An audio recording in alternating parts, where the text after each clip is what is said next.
حاجي صاحب ګوره تاسو ته پرون هم ما وویل چې دا زمانه بدله شوې ده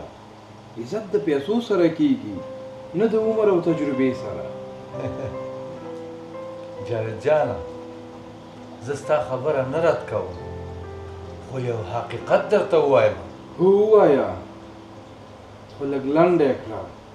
ځکه چې وخت ډېر قیمتي دی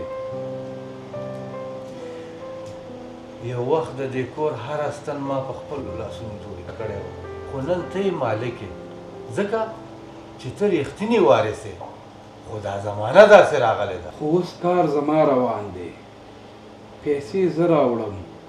ګټه زه کوم خلک زما په خاطر راځي په لاره ما ته سلام کوي تا ته نه جاوید جانه سلام هغه ته کېږي چې په زړه کې ځای ولري نه په جب کې د ژوند سخت وخت به راشي خو هغه وخت به ته پوه شي چې عزت د پیسو نه د انسانیت نه پیدا کېږي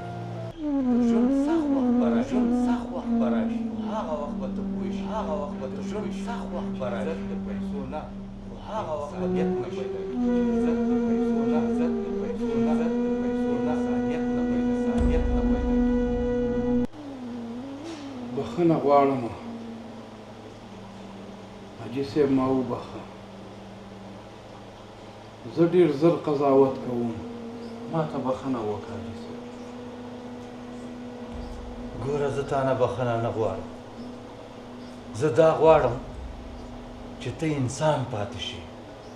که ته رئیس او یا وزیر هم شي انشاءالله دا د الله ډېر لوی احسان دی چې ستاسو غوندې پلار یې زما ته نصیب کړی زما مو ویده ضمیر راویښ کړو سر دننه به زه انشاءالله انسان پاتې کېږم